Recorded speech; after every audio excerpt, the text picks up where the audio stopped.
अपनात्मा इन पवित्र चारों वेदों का कोड वर्डों में संक्षिप्त है गीता जी।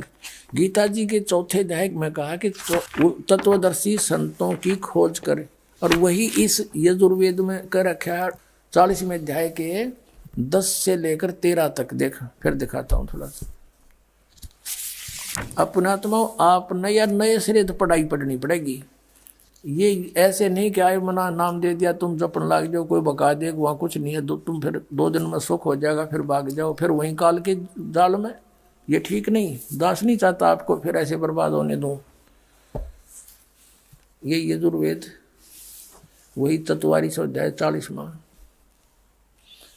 यहां देखो 10वें श्लोक से,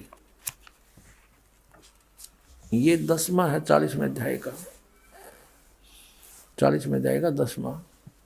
हे मनुष्यों, जैसे हम लोग, अब धीरा नाम का अर्थ है तत्वदर्शी संत। इसको किसी तरह डिफाइन कर लेंगे। धीरा नाम माने तत्वदर्शी संत, मेधावी योगी विद्वानों से, क्योंकि यो योग ने मैं तो देता इसलिए अनुवाद अपने हिसाब से कर दिया। वो तत्वदर्शी संतों से जो वचन सुनते हैं, वेद ज्ञान दाता कहता है कि जो धीरा नाम तत्वदर्शी संतों से जो हम वचन सुनते हैं, जो वे लोग हमारे प्रति व्याख्यान पूर्वक कहते हैं, विस्तार से कहते हैं, वे लोग संयोग। देखो संभवात, असंभवात माने उत्पन्न नहीं होना, असंभवात उत्पन्न नहीं होना, संभवात माने उत्पन्न होना। सीधा सार्थ हम भी कर लेंगे, इसे बालक थोड़ी है। असंभवात माने उत्पन्न नहीं होना, और संभवात माने उत्पन्न होना कार्य से, और ही कार्य का फल, वाह क्या था अनुवाद में, वाह शब्द क्या था, कार्य का फल, कार्य वाह फल, कोई बात है, वाह अर्थ नहीं होना चाहिए। आऊ माने कहते हैं उत्पन्न नहीं होने वाला कारण से अन्यत आहु कहते हैं, इस बात को तुम भी सुनो। अब ये इसका अर्थ है कि कोई तो कहता है भगवान असंभवात वो जन्म नहीं लेता, उत्पन्न नहीं होता। कोई कहता है वो संभवात माँ का जन्म लेकर उत्पन्न होता है। कहता है ये संशय भी धीरा नाम संत जो बताते हैं उन तक सुनो। धीरा नाम तत्वदर्शी संत जो वचन सुनाते हैं उनसे सुनो, वो बताओगे सही। कोई तो कहता भगवान जन्म नहीं लेता, कोई कहता है वो ना श्री कृष्ण रामचंद्र जी की तरह माँ का जन्म लेकर आता है, कोई कहता वो निराकार है कभी जन्म नहीं लेता। कहता ये संशय का समाधान भी तत्वदर्शी संत बताओगे, उनसे सुनो। तो इससे सिद्ध हो गया कि वेद ज्ञानदाता भी इनकम्प्लीट नॉलेज रखता है, इन वेदों में भी कंप्लीट नॉलेज नहीं है,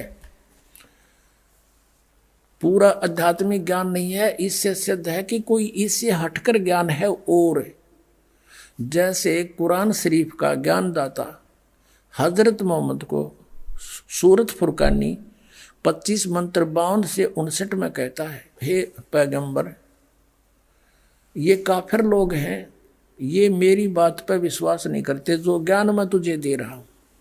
ये कबीर नामक अल्लाह जो है ये सुप्रीम पावर है, और ये काफिर जो है अन्य देवताओं को पूजते हैं, यानी उसी मजहब दूसरे जिस मजहब में हजरत मोहम्मद का जन्म था उससे हटकर फिर उसने ज्ञान देना चाहा तो विरोध हो गया था। तो उसका जिसको कुरान शरीफ का ज्ञान दाता जो है उसको पूरा मुसलमान धर्म अपना अल्लाह मानता है, फाइनल गॉड, कंप्लीट गॉड।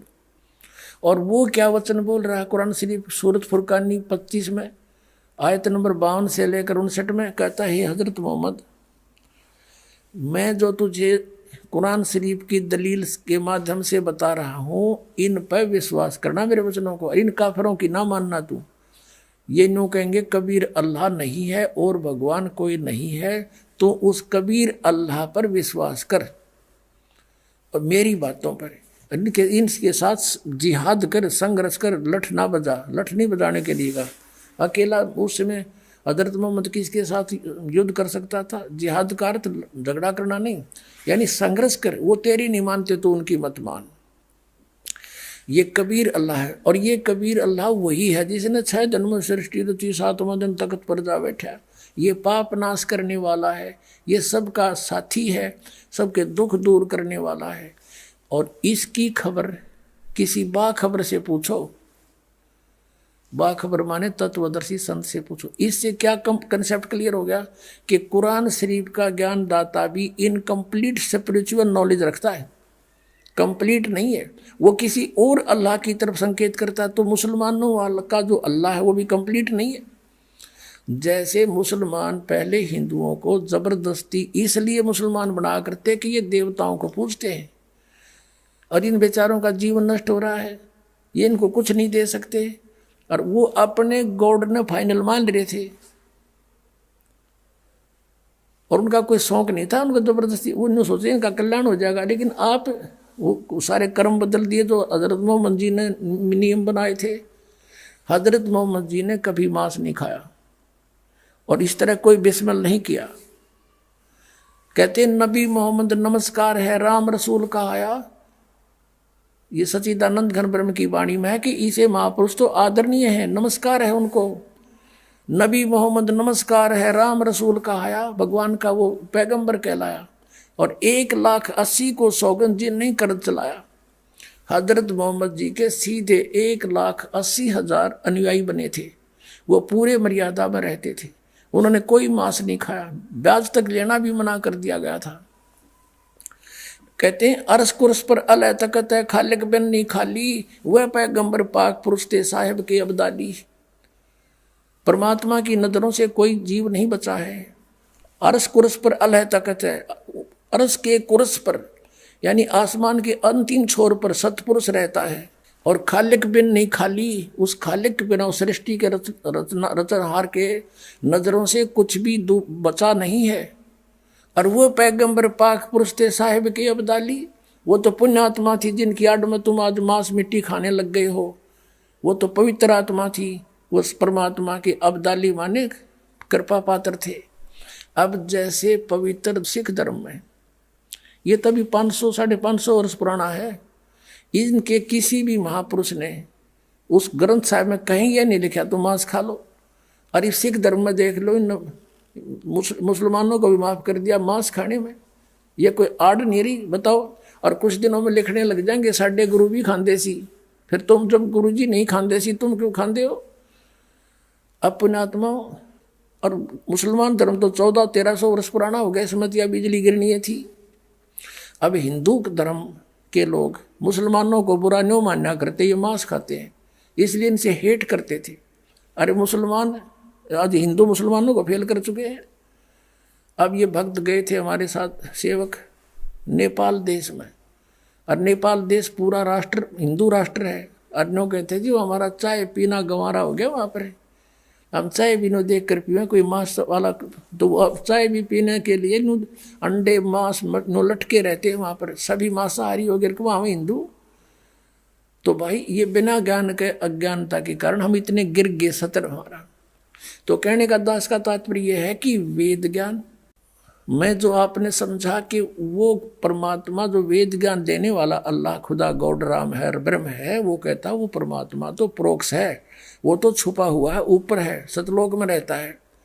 और वही कुरान शरीफ का ज्ञान दाता कह रहा है हज़रत मोहम्मद को कि वो परमात्मा जिसने 6 दिन में सृष्टि रची 7वें दिन तख्त पर जा बैठा, उसकी खबर किसी बाखबर से पूछ लो, मैं नहीं जानता इति सिद्धम। फिर इन मुसलमानों का ज्ञान भी इनकम्प्लीट है। तो कहने का भाव ये है कि अभी तक जो भी हम कर रहे थे उद्देश्य यही था कि हम ठीक कर रहे हैं। कोई कहे हमारा राम बड़ा है, कोई कहे खुदाई रे, कोई कहे ईसा मसीह बड़ा है, कोई कहे हमारा राम बड़ा है, कोई कहे खुदाई रे, कोई कहे ईसा मसीह बड़ा है, ये बाटा रहे लगाई रे। किन्हों क्या करते, कोई तो कहा हमारा राम बड़ा, कोई ने कहना हमारा खुदा बड़ा, दूसरे कहते ईसा मसीह बड़ा। कहते ये तो बांटे बैठे भगवान को, और जो भगवान बड़ा उसका पता नहीं लगा अभी तक।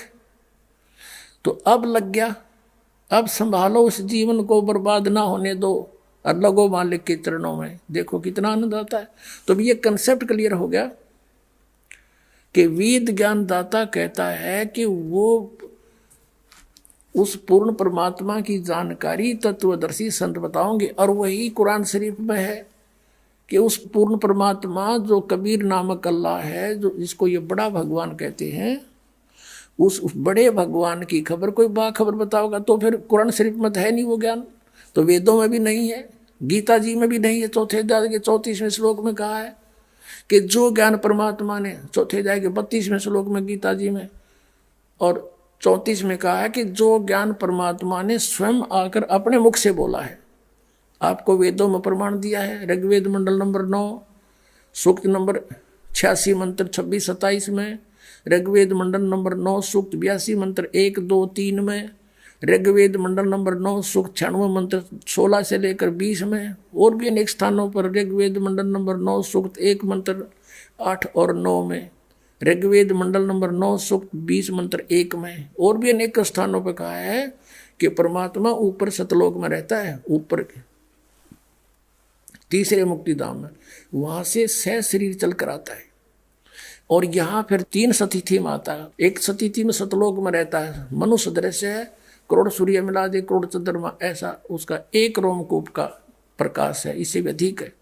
और दूसरा एक प्रत्येक युग में शिशु रूप धारण करके आता है, और उसमें यह भी प्रमाण दिया 8वें ऋग्वेद मंडल नंबर 9 सूक्त नंबर 1 मंत्र 9 में कि जब वो शिशु रूप धार करके परमात्मा आता है, वो कुंवारी गाय से दूध, उसके दूध की परवरिश होती है, कुंवारी गाय दूध देती है। तो ये लीला कबीर परमेश्वर जब आए थे बालक रूप धार के, उस समय 25 दिन के हो गए थे, उन्होंने कोई जलपान नहीं किया, मुंह बोली माता चिंतित होगी थी। तब शिवलोक से आए थे, शिवपुरी परमात्मा की प्रेरणा से एक साधु रूप बना के, और फिर कबीर साहब ने उसको कहा था कि आप ऐसे ऐसे कहो इनको।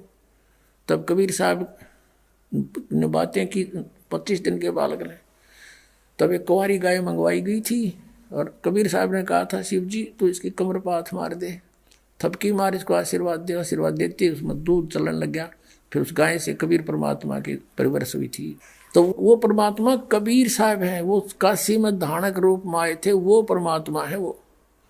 अब जो प्रसंग चल रहा है कि कुरान शरीफ का ज्ञान, जैसे चौथे अध्याय के 34वें श्लोक में 32वें श्लोक में गीता जी में कहा है कि वो परमात्मा स्वयं आकर के ज्ञान देता है, और वो सच्चिदानंद घनब्रह्म की वाणी है कबीर वाणी।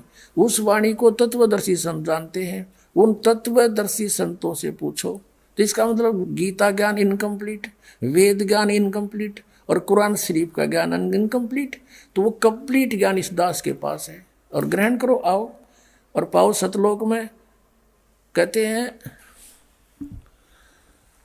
4 मुक्ति जहाँ चंपी करती माया होरी दासी, दास गरीब अभय पद पर से वो मिले राम अविनाशी।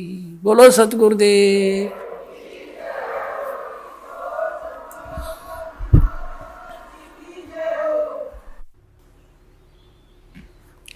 परमपिता परमात्मा पूर्ण ब्रह्म सर्व सृष्टि रचनहार कबीर साहिब जी, कबीर परमेश्वर जी, ये हम सभी आत्माओं के पिता हैं, जनक हैं, ये कुल के मालिक हैं। जिस लोक में हम रह रहे हैं ये काल का लोक है, और इस काल के लोक में कोई प्राणी सुखी नहीं है। पुण्यात्माओं, हमें उस स्थान का पता नहीं लगा, और परमात्मा ने जिसमें आकर ये ज्ञान दिया तो हमारा विश्वास होया नहीं। क्यों नहीं हुआ? क्योंकि हमने अज्ञान गणा सुन रखा था।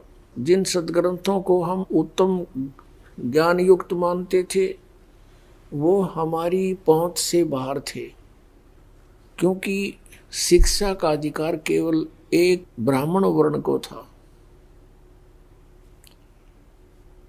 और अन्य को अपना अलग से कार्य विभाजित कर दिया गया था।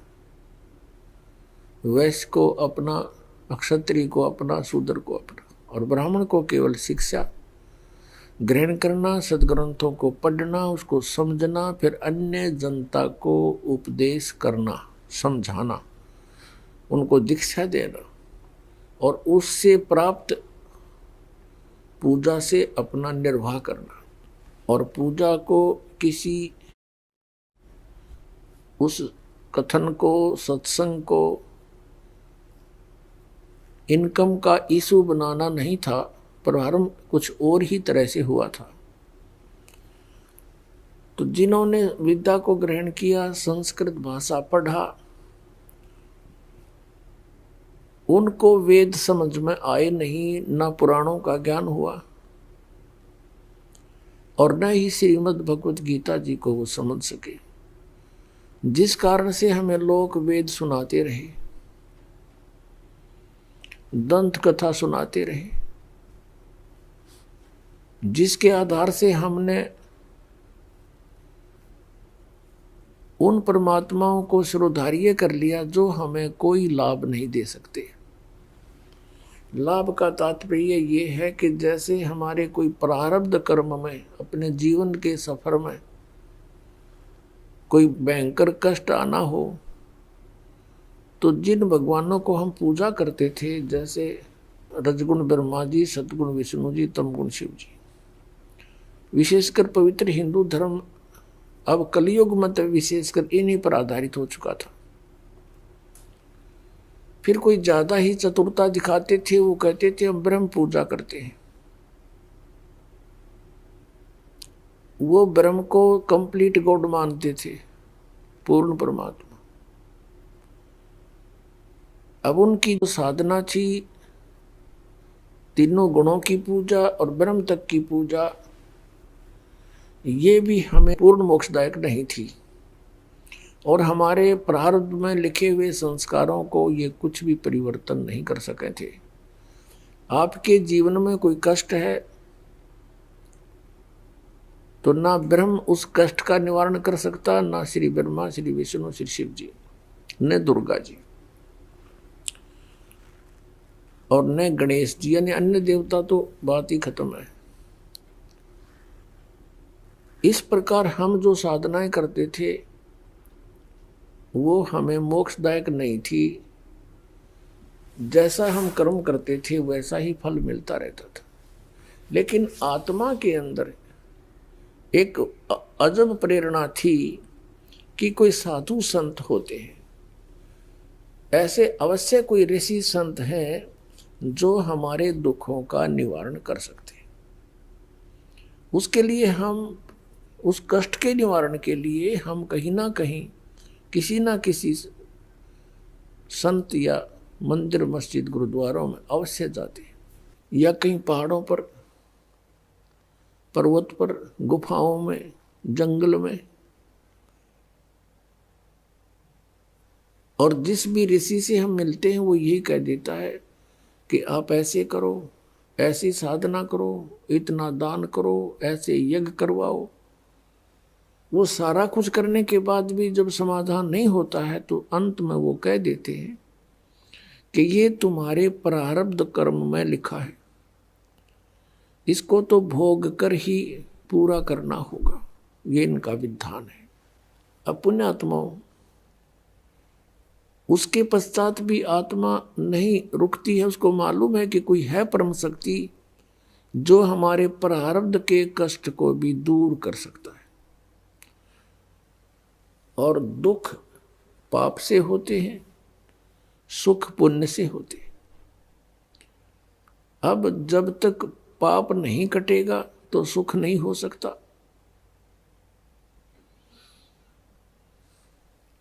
जैसे किसी के पैर में कांटा लगा हो और वो कांटा टूट गया हो, अंदर गहरा चला गया हो, ऊपर से दिखाई भी नहीं देता कि पीड़ा है किस कारण से, तो किसी के पास जाते हैं, वो ये कहता है, चेक करके बता देता है कि ये पीड़ा आपको कांटे के कारण है। और फिर वो व्यक्ति ये कहे कि कांटा तो निकलेगा नहीं, जूता पहन ले, भविष्य में कांटा नहीं लगेगा। तो यहाँ विशेष विचारणीय बात है कि कांटा लगे पैर में जूता पहना नहीं जा सकता। कांटा निकले और फिर इस डर से जूता पहनेगा प्राणी के कहीं फिर से कांटा ना लग जाए। इस डर के मारे वो फिर कभी जूता उतारेगा नहीं। तो इन महापुरुषों की जो परमात्मा से परिचित नहीं थे उनका ये कथन था, ये विधान था, ये फाइनल था इनकी ओर से। क्योंकि ये साधना किसकी करते थे? श्री ब्रह्मा रजगुण, श्री विष्णु सद्गुण, श्री शिव जी तमगुण की और ब्रह्म की। इससे आगे इनको ज्ञान नहीं। जैसे गीता जी अध्याय नंबर 15 के श्लोक नंबर 1 से 4 में ऊपर को जड़ नीचे को तीनों गुण रूपी शाखा वाला उल्टा लटका हुआ संसार रूपी वृक्ष है, और इसको जो सभी विभागों सहित बता देगा स वेदविद, वो तत्वदर्शी संत है।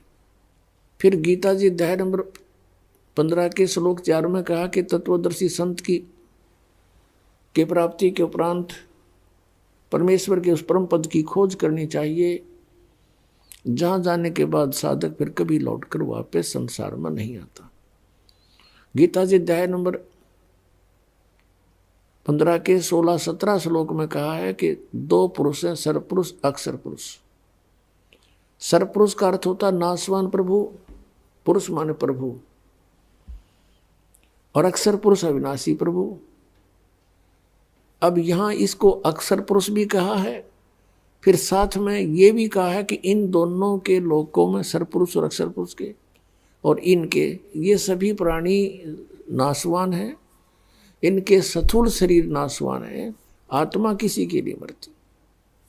फिर गीता जी अध्याय नंबर 15 के श्लोक 17 में स्पष्ट किया कि उत्तम पुरुष है तू अन्य परमात्मा इति उदारते, यह लोक तरम आविश्य विभर्ति अवैश्वर है।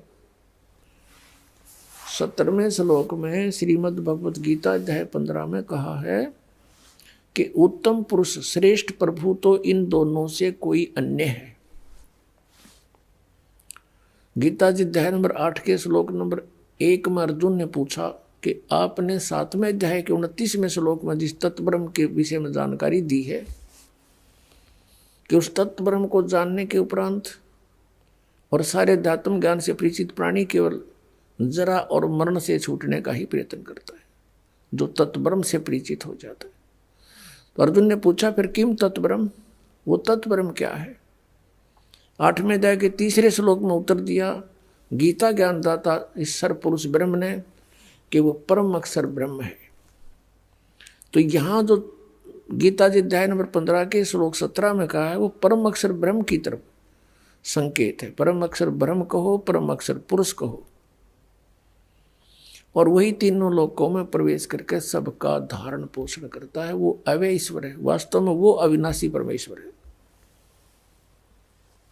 अब अभी तक इन्होंने सरपुरुष की साधना की, ब्रह्म की, सभी ऋषि महर्षियों ने। गीता जी अध्याय नंबर 8 के श्लोक नंबर 13 में कहा कि अर्जुन ओम इति एकाक्षरम ब्रह्म व्यवहारण माम अनुस्मरण ये पर्याति तजन देहम सयाति परमाम गतिम। मुझ ब्रह्म का केवल एक ओम मंत्र है, यही एक ओम मंत्र है, नथिंग एल्स। उच्चारण करके सिमरण करता हुआ जो शरीर त्याग कर जाता है सयाति परमाम गतिम, यानी अंतिम सांस तक इसी का मंत्र करता हुआ शरीर छोड़ जाता है तो वो परम गति को प्राप्त होता है। कौन सी परम गति? जो ओम नाम के जाप से प्राप्त होगी। वो क्या होगी? ब्रह्म का जाप है ओम, और ब्रह्म लोक प्राप्ति होगी। और गीता अध्याय नंबर 4 के श्लोक नंबर 5-9 में, गीता अध्याय नंबर 2 के श्लोक नंबर 12 में, गीता अध्याय नंबर 10 के श्लोक नंबर 2 में गीता ज्ञानदाता कहता है कि मेरा जन्म मृत्यु होता है, तेरा भी होता है अर्जुन, तू जानता नहीं, मुझे याद है, और मेरी उत्पत्ति को ये देवता भी नहीं जानते। 10वें अध्याय के दूसरे श्लोक में इससे सिद्ध है कि जन्म तो होता है इनका, मृत्यु भी होती है, स्वीकार रहा है। इसलिए 7वें अध्याय के 18वें श्लोक में कहा कि ये ज्ञानी आत्मा है तो उद्धार है, नेक आत्मा है, लेकिन ये मेरे वाली अनुत्तम घटिया गति में स्थित है।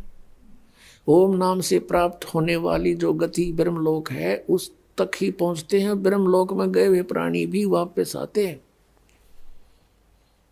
इसलिए 15वें अध्याय के 4थे श्लोक में कहा है कि उसके पश्चात तत्वदर्शी संत मिलने के पश्चात परमेश्वर के उस परम पद की खोज करनी चाहिए, जहां जाने के बाद साधक फिर लौटकर संसार में नहीं आते।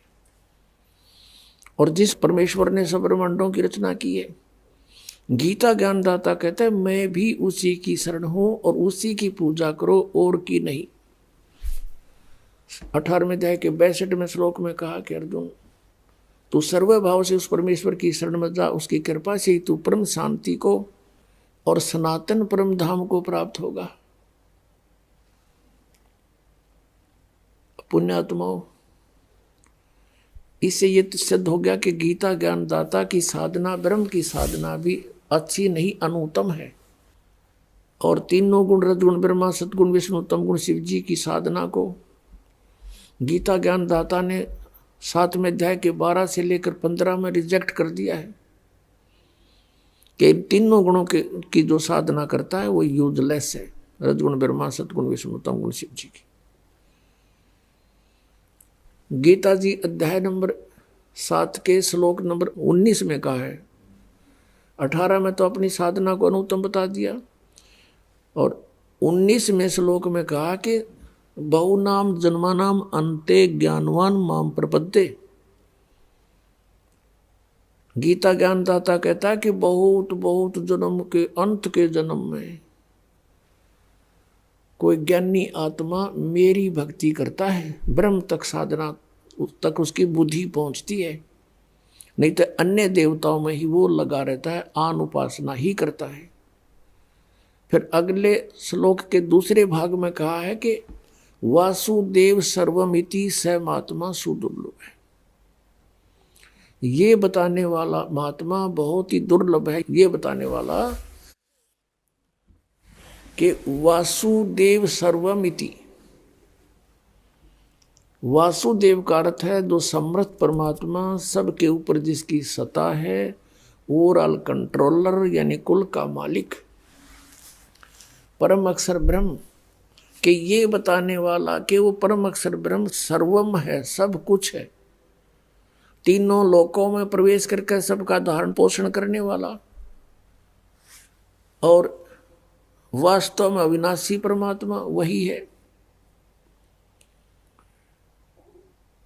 और पाप नाशक, पूजा के योग्य उसके अतिरिक्त कोई नहीं है, ये बताने वाला महात्मा सुदुर्लभ, मुश्किल तो मिलेगा। तो पुण्यात्मा, जब तक वो संत नहीं मिले, तत्वदर्शी संत नहीं मिले, तो परमात्मा को सही ढंग से कोई डिफाइन नहीं कर पाता, परिभाषित नहीं कर पाता। जिस कारण से जिन्होंने ब्रह्म तक की भी साधना की और इस परब्रह्म यानी अक्षर पुरुष की भी साधना की, उनके भी पाप नाश नहीं हुए।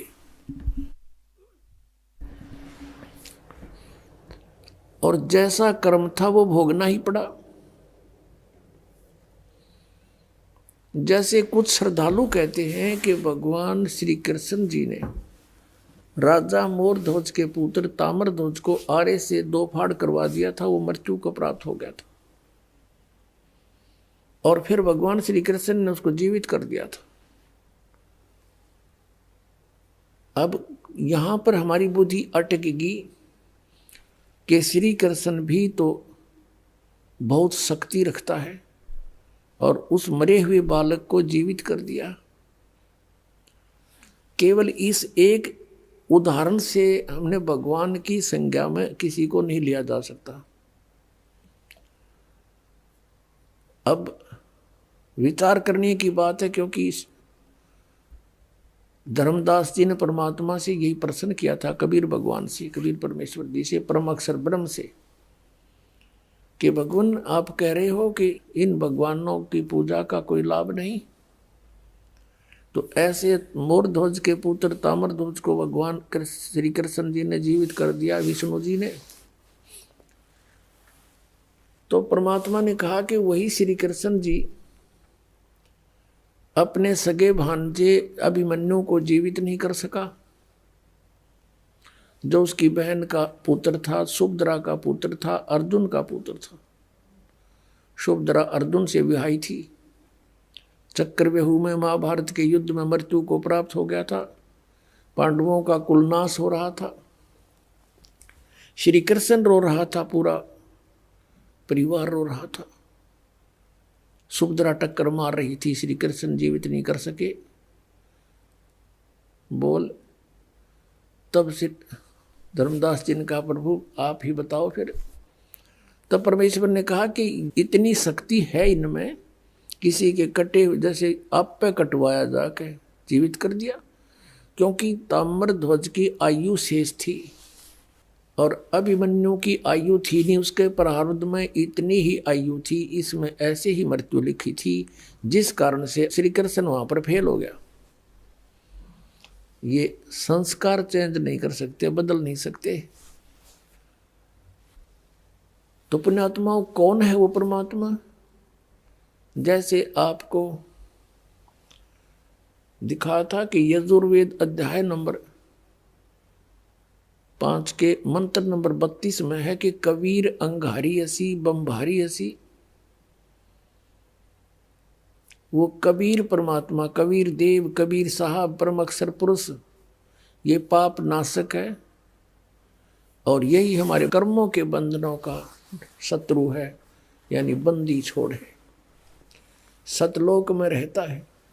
अपने आत्माओं, परमेश्वर कबीर जी ने कहा कि वेद मेरा भेद है, मैं मिलूं वेदन में नाही, जौन वेद से मैं मिलूं ये वेद जानते नहीं। कबीर परमेश्वर जी कहा करते कि ये चारों वेद मेरी ही महिमा का गुणगान कर रहे हैं, लेकिन इन वेदों में मैं नहीं हूं, मुझे मेरे पाने की विधि नहीं है, महिमा मेरी ही है। और जौन वेद से, जिस वेद से मैं मिलूं उसे वेद जानते ना। वो सूक्ष्म वेद, सूक्ष्म वेद ये 5वां वेद है। और कहते इसके बारे में इन वेदों में ज्ञान नहीं। इसलिए गीता जी अध्याय नंबर 4 के 32 और 34 में कंसेप्ट क्लियर किया है कि जो ज्ञान धार्मिक अनुष्ठानों की विस्तृत जानकारी सच्चिदानंद घन ब्रह्म अर्थात ब्रह्म ने मुखे सच्चिदानंद घन ब्रह्म ने स्वयं आकर अपने मुख कमल से बोली है, उसमें विस्तार से कही गई, वो तत्व ज्ञान है। और उसको जानने के बाद सर्वथा कर्म बंधन से मुक्त हो जाता है प्राणी। तो चौथे अध्याय के 34वें श्लोक में कहा कि उस ज्ञान को तू तत्वदर्शी संतों के पास जाकर समझ। तो इससे सिद्ध हो गया कि गीता ज्ञानदाता भी उस सूक्ष्म वेद से परिचित नहीं है। अब ये सभी ये कहते हैं कि प्रारब्ध के कर्म को भोगना ही पड़ता है, पाप नाश नहीं होते, क्योंकि पाप से कष्ट होता है और पाप नाश होने से सुख होगा। तो पुण्यात्माओं, परम पिता परमात्मा परम अक्षर ब्रह्म कबीर देव जी की शरण में आने से आपके ये कांटे निकलेंगे और इन कांटों के निकलने से आप सुखी होगे। और फिर ये राम नाम का जूता पहनोगे जो दास आपको बता रहा है। फिर आप मर्यादा में रहोगे कि कहीं मर्यादा खंड होगी, यानी राम नाम का जूता निकाल दिया तो फिर से आपत्ति ना आ जा। इस डर से फिर आप कभी जूता नहीं निकालोगे, आप आजीवन सुखी होगे और सतलोक प्राप्ति होगी। अभी तक जितने भी ये ऋषि हुए हैं, ये माने जाते थे कि ये वेदों को अच्छी तरह जान चुके हैं, लेकिन ये सारे नकली थे, इनको कह का भी ज्ञान नहीं था वेदों के बारे में। आपको दिखाता हूं पुण्यात्माओं, आपको एक झलक दिखाते हैं उन ऋषि महर्षियों की जो बहुत बड़े विद्वान माने जाते थे। उनके क्या विचार हैं और वेद क्या बताते हैं, यह आप पर निर्णय हो जाएगा कि ये किसे विद्वान थे। देखिएगा, ये है श्रीमद् देवी भागवत यानी देवी पुराण और गीता प्रेस गोरखपुर से प्रकाशित है। संपादक हैं हनुमान प्रसाद पोदार, चिमनलाल गोस्वामी।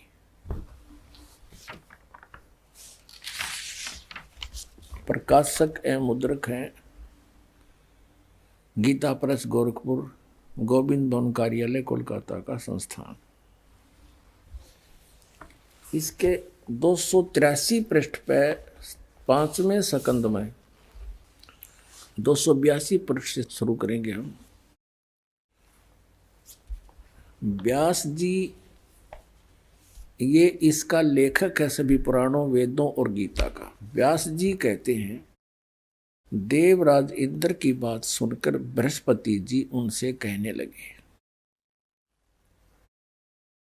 यानी ये बृहस्पति जी के विचारों को व्यास जी बता रहे हैं कि बृहस्पति जी यानी देवताओं के गुरु हैं बृहस्पति जी, राक्षसों के गुरु माने जाते हैं शुक्राचार्य।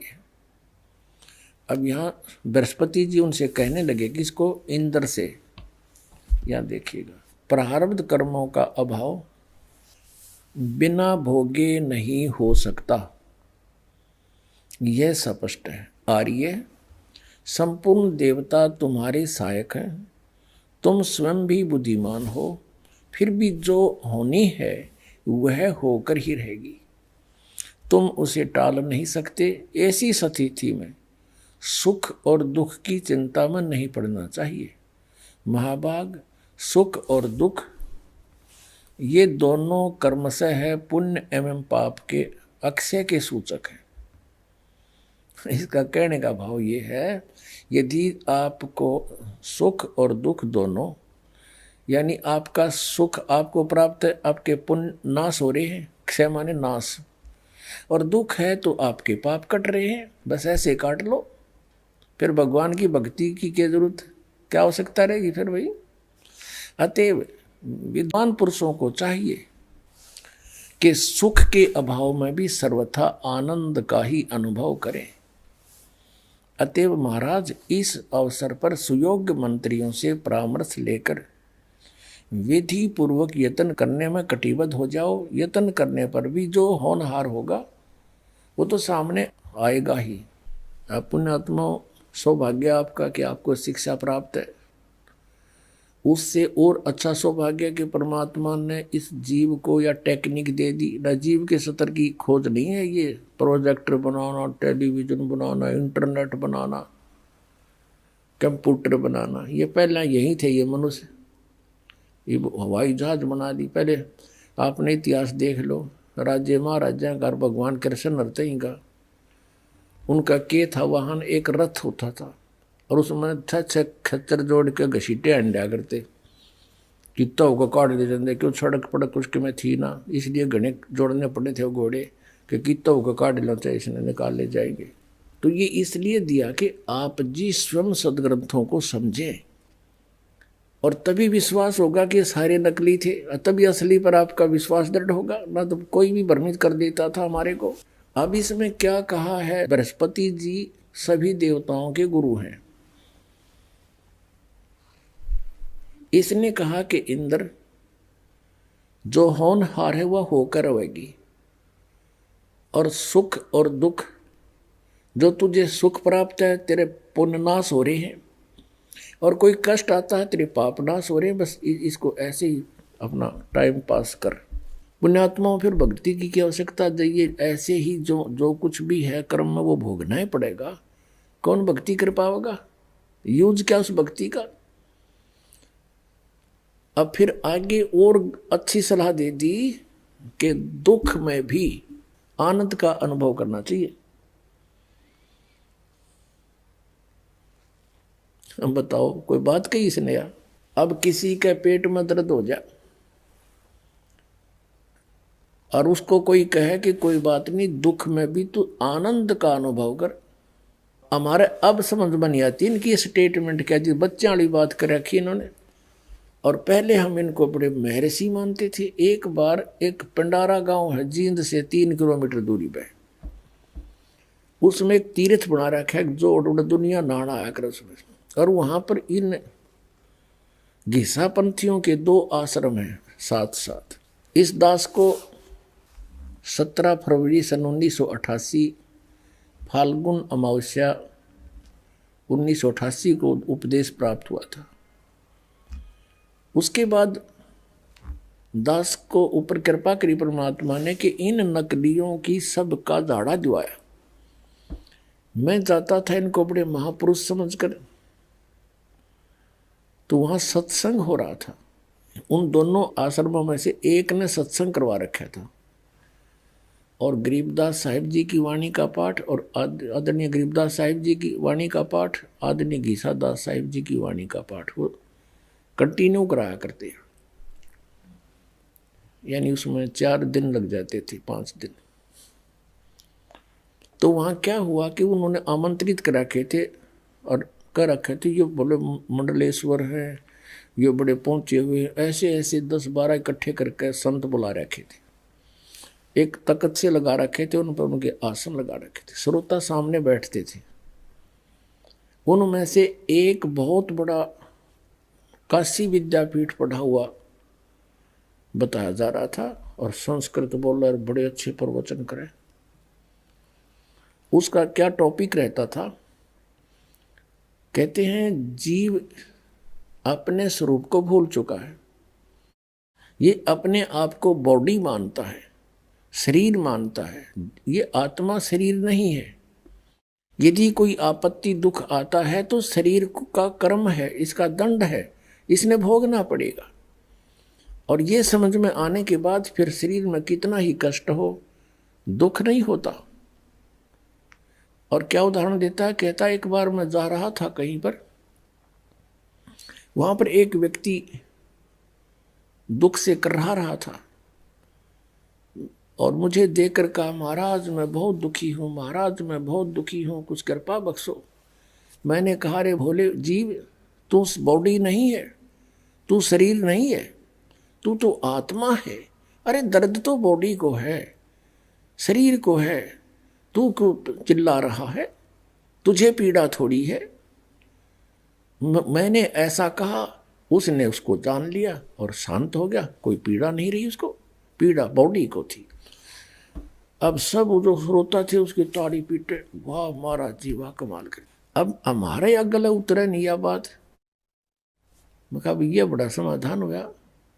चलो फिर भी जैसा था, हमारी कौन सुने था, वो तो मंडलेश्वर पाक रहे थे। ऐसे 1 दिन 2 दिन, तीसरे दिन उसके क्या हुआ, उनके अलग अलग कमरे बना रखे थे 10-12, उनमें से एक एक कमरा उनको अलॉट कर रखा था, एज ए गेस्ट बुला रखे थे ना। और वो क्या करता, उसका नंबर आते ही सत्संग करके उठ कर चला जाता, नो पूरा महात्मा बनकर बैठा था। अब तीसरे दिन भी उसने से सत्संग किया और उठ कर चला गया कमरे में। अब क्या हुआ, उसके थोड़ी सी देर के बाद पेट में दर्द हो गया भयंकर, और इतनी पीड़ा होगी न, चिल्ला बुरी तरह, मर गया रे, मर गया रे, मर गया रे। अब भाग्य सारे इकट्ठे हुए, क्या हो गया, क्या हो गया, हाय मर गया। न बोल नहीं पावे, वो बता भी नहीं पावा मेरे क्या तकलीफ है। दूसरे आश्रम से कार लाई, उसके पास कार भी नहीं थी उर्ले के पास, वहाँ से कार लाई उठा के मांग के उसको ले गए, उसमें बैठा के, यानी उसको ले गए थे लगभग 1 बजे सी, और सुबह 7-8 बजे उसको रिलीफ मिला, वापस ले आए गाड़ी में।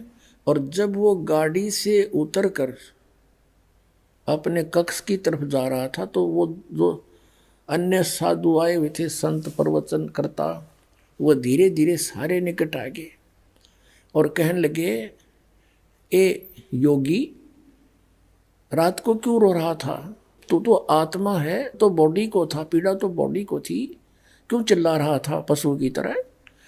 वो कहता चुप रहो उन्होंने कहा चुप रहो, अब पुण्यात्मा हो। ये थे इनकी अकल। स्वयं का दर्द हुआ जब कहाँ गया वो उसका ज्ञान। तो परमात्मा कहते हैं, बीजक की बाता कहें और बीजक ना ही आथ, ये पृथ्वी डोबन उतर कह मीठी बात। अब यही स्टेटमेंट ज्यों की तो बृहस्पति की है, देवताओं के गुरु की। अब आपको दिखाते हैं शुक्राचार्य जी, जो राक्षसों के गुरु हैं। यही देवी पुराण, श्रीमद् देवी पुराण गीता प्रेस गोरखपुर से प्रकाशित है। अब हम इसके 242 पृष्ठ पे पढ़ेंगे। ये 283 पे पढ़ा आपने, ये 283 पृष्ठ है और चौथा स्कंद है, ये चौथा स्कंद है। व्यास जी कहते हैं, प्रहलाद की बात सुनने के पश्चात शुक्राचार्य ज्ञान दृष्टि से सब कुछ देखकर प्रसन्न हो गए। उनका मुख मुस्कान से भर गया। अब प्रहलाद और आए थे उसके पास अपना भविष्य जानने के लिए। तो उन्होंने दैत्य से कहा, शुक्राचार्य ने, दानव तुम मेरे यजमान हो, तुम्हें न तो डरना चाहिए और न पाताल में ही जाना चाहिए। अपने सत मंत्रों के प्रभाव से मैं तुम्हारी रक्षा कर लूंगा। अब देखियो आगे क्या स्टेटमेंट है इसकी, यहीं पर कितनी दोगली बात कर दी। धर्म के मर्मज महाशो, प्राचीन समय में ब्रह्मा जी के मुख से मैंने जो बात सुनी है उसे बता रहा हूं, सुनो। यह वचन बड़ा ही हितकर सत्य और अटल है। उन्होंने कहा था, होने वाली बातें अवश्य होकर रहती हैं। धरातल पर कोई भी सुयोग्य पुरुष नहीं है जो प्रारब्ध को विफल बनाने में समर्थ हो सके। विपरीत समय के कारण इस समय तुम्हारी शक्ति अक्षीण हो गई है, अतः एक बार तुम्हें देवताओं से परास्त होकर हार कर पाताल में जाना ही पड़ेगा। बताओ, सब समय सदा बदलता रहता है। कुछ दिन पूर्व तुम सम्राट रह चुके हो। यहां तो क्या कह रहे हैं शुक्राचार्य कि दानो तुम मेरे यजमान हो, तुम्हें न तो डरना चाहिए और न पाताल में जाना चाहिए। अपने सत मंत्रों के प्रभाव से मैं तुम्हारी रक्षा कर लूंगा। और फिर यहाँ जल्दी फूक लगड़ेगी। अब यहाँ क्या, मास्यो प्राचीन समय में ब्रह्मा जी के मुख से मैंने जो बात सुनी थी उसे बताता हूँ, सुनो। ये वचन बड़ा हितकर और अटल है, सत्य और अटल है। उन्होंने कहा था, होने वाली बातें तो होकर रहती है। धरातल पर कोई भी ऐसा नहीं है सुयोग्य पुरुष ने जो प्रारब्ध को विफल बनाने में सफल हो सके। विपरीत समय के कारण इसमें तुम्हारी शक्ति अक्षीण हो गई है, अतः एक बार तो तुम्हें देवताओं से हार कर पाताल में जाना ही पड़ेगा। फिर तेरी तन्ने की क्या अड़ा दिया, कहते यहाँ तक कह रहा अपने सत मंत्रों से तुम्हारी रक्षा कर लूंगा ये, और तुम्हें पाताल में नहीं जाना चाहिए, डरना भी नहीं चाहिए, अपने सत मंत्रों से तुम्हारी रक्षा कर लूंगा। हाँ पुण्यात्माओं, विचार करो थोड़ा सा, गणे की आवश्यकता नहीं, तो सामने रखा है इतिहास। अब ये क्या करते थे मूर्ख बनाने के लिए, पहले तो जंतर मंत्र बताते थे, मैं तेरे लिए मंत्र कर दूंगा, तुम्हारे जाप कर दूंगा और तुम्हें सुख हो जाएगा। जब कुछ भी ना होता फिर यूँ कहती तो तुम्हारा प्रारब्ध है, देखो ब्रह्मा जी से मैंने सुना था, ये तो भोगना ही पड़ेगा। पहले कह रहा तुम्हें पाताल में नहीं जाने दूंगा, नहीं जाना चाहिए, और फिर यूँ कहा जाना ही पड़ेगा। फिर बता गुरुजी तेरी के डालड़ी, आपने क्या सहारा दिया उस दुखी आत्मा को। अब ये तो थे पहले के सतयुगादि के ऋषि, एक नकली ऋषि की और स्टेटमेंट, क्योंकि वो उनने के उल्ट सुल्ट ज्ञान सुनकर इसने अपना नया ढमढमा जोड़ने की चेष्टा की कलयुगी के। तो कलयुगियों के पास तो खक भी नहीं, ये तो उनसे भी गिरा हुआ ऋषि महर्षि था, जिसे कख का पता नहीं था। कौन? महर्षि दानव दिखाते हैं। ये देखिएगा एक पुस्तक है सत्यार्थ प्रकाश, जो महर्षि दानंद द्वारा लिखी है, इसका अपना अनुभव है। और इसमें एक और विशेषता ये कर रखी है इसने कि इस पुस्तक को मैंने वेदों के और अन्य वेदों से इक्विवेलेंट जो सदशास्त्र है उनके आधार से लिखा है। वेद आदि विविध सदशास्त्र प्रमाणई संवित है, वेद आदि सदग्रंथों के आधार से इसकी रचना की है। और किसने की है? श्रीमद परमहंस परिव्राजक आचार्य महर्षि दानंद सरस्वती स्वामी विरचित है। और ये यहाँ से प्रकाशित है। वैदिक यति मंडल प्रकाशक है, वैदिक यति मंडल दीना आनंद मठ दीनानगर पंजाब से। और ये कहाँ से छपा है? ये यहाँ से छपा है, मुद्रक है आचार्य प्रिंटिंग प्रेस, दानंद मठ गोहाना मार्ग रोहतक से। इसके 7वें समोल्लास में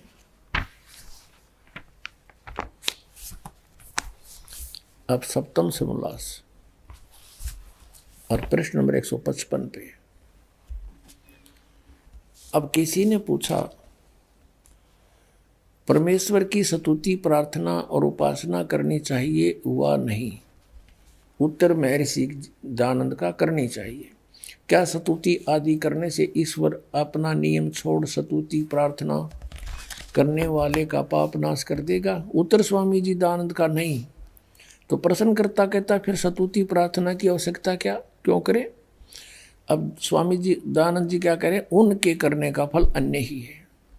वो क्या है? प्रश्नकर्ता कहता है कि स्तुति से ईश्वर में प्रीति, उसके गुण कर्म स्वभाव से अपने गुण कर्म स्वभाव का सुधरना, प्रार्थना से निरअभिमानता, उत्साह और साहे का मिलना, उपासना से परब्रह्म से मेल और उसका साक्षात्कार होना। बताओ, अब देखो यहाँ किसी ने पूछा कि ईश्वर परमात्मा साकार है निराकार? उत्तर स्वामी जी का निराकार। और ये यहाँ न्योकह है कि उपासना से परब्रह्म से मेल उसका साक्षात्कार हो जा। तो बांग नहीं पी रहा था और के था, अगले एक पृष्ठ पर भी ना चला। यहाँ निराकार कह रहा है और यहाँ न्योकह साक्षात्कार हो जा। साक्षात्कार निराकार का कैसे होगा? और यहाँ इसकी स्टेटमेंट कैसी है कि उपासना करने से पाप तो नहीं छूटेंगे, पाप नाश तो हो नहीं सकते। क्या स्तुति प्रार्थना करने से वाले के परमात्मा पाप छुड़ा देगा? स्वामी दयानंद कहता नहीं। फिर ये कहता फिर इसका लाभ क्या? किसी और लाभ है? पाप तो कट्टे नहीं, और लाभ है। वो क्या है कि स्तुति करना तो उसके गुण कर्म स्वभाव से अपना गुण कर्म स्वभाव सुधरना, निरअभिमानता, उत्साह और साहे का मिलना, उपासना से परब्रह्म से मेल और उसका साक्षात्कार होना। अरे वाह! अपने आत्मा एक और इसमें कंसेप्ट क्लियर है।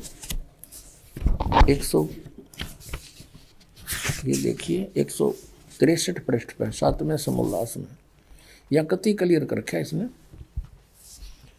कि प्रसन्न ईश्वर अपने भक्तों के पाप क्षमा करता है वा नहीं, पाप नाश करता है कि नहीं? इसका अर्थ ये स्वामी जी का उत्तर नहीं, क्योंकि जो पाप क्षमा करे तो उसका न्याय नष्ट और सब मनुष्य है महापापी हो जाए, क्योंकि उनको पाप करने में उत्साह और निर्भयता हो। जैसे कोई राजा अपराधियों के पाप क्षमा करे तो अधिक से अधिक अपराध करने लगेंगे, और जो अपराध नहीं करता वो भी अपराध करने से नहीं डरेंगे। इसलिए सब कर्मों का यथावत फल देना ईश्वर का काम है, क्षमा करना नहीं, पाप नाश करना नहीं।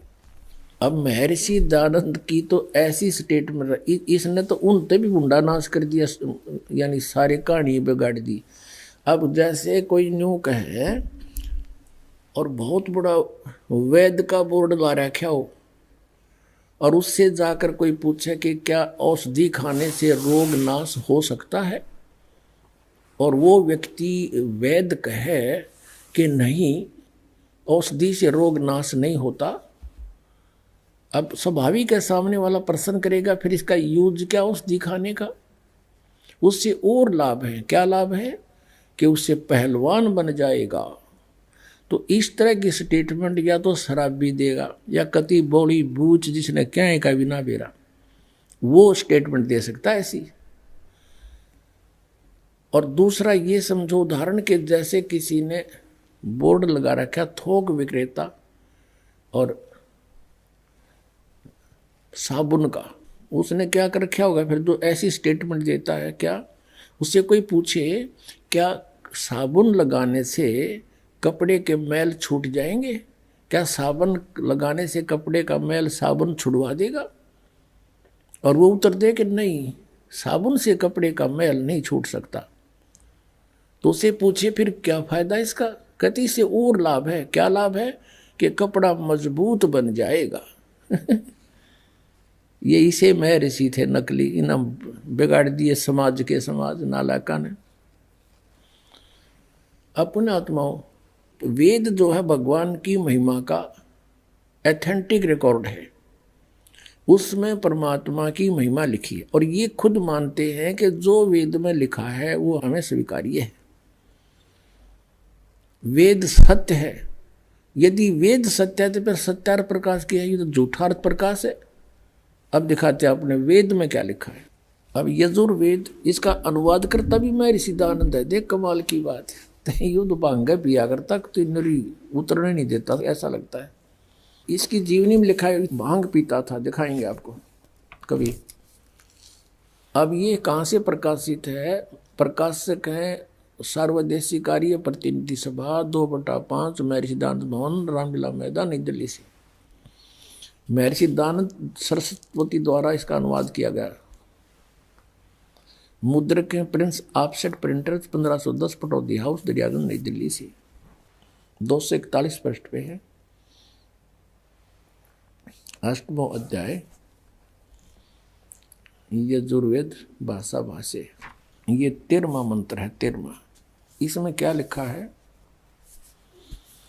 देव कर्तस्य ऐनस्य एवजनम असि, मनुष्य कर्तस्य ऐनस्य एवजनमसि, पितर कर्तस्य ऐनस्य एवजनमसि, आत्म कर्तस्य ऐनस्य एवजनमसि, अन्नस्य अन्नस्य एवजनमसि। ओए होए। अब इसका अनुवाद यहाँ किया है इन्होंने 242 पृष्ठ पे। ये 241 पर हम पढ़ रहे थे। यहाँ देखो 242 पर। अब यहाँ इसका थोड़ी बहुत कोई उतर गई होगी इसकी भांग है। इसने फिर यहाँ उलझाने की चेष्टा की है कि हे सबके उपकार करने वाले मित्र आप, दान देने वाले के ऐनस्य माने अपराध के, ऐनस्य एवजनम माने विनाश करने वाले हो, क्षमा करने वाले हो। अब यहाँ मित्र लिख दिया। अब पढ़ने वाला ने सोचा चलो ये तो मित्र मित्र के बारे में कि तो भगवान का जिक्र है नहीं छोड़ दिया इसने।